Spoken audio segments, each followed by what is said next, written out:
بہت بنیادی کتاب ہے تصوف کی، جس میں تقریباً تمام ہی نکات کا احاطہ کیا گیا ہے،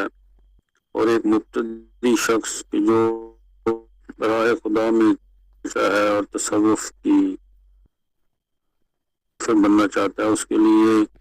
جو بنیادی اسباق ہیں وہ بہت عام فہم انداز میں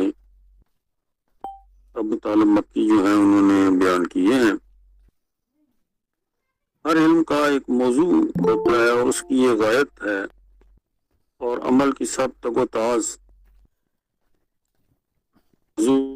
ہے۔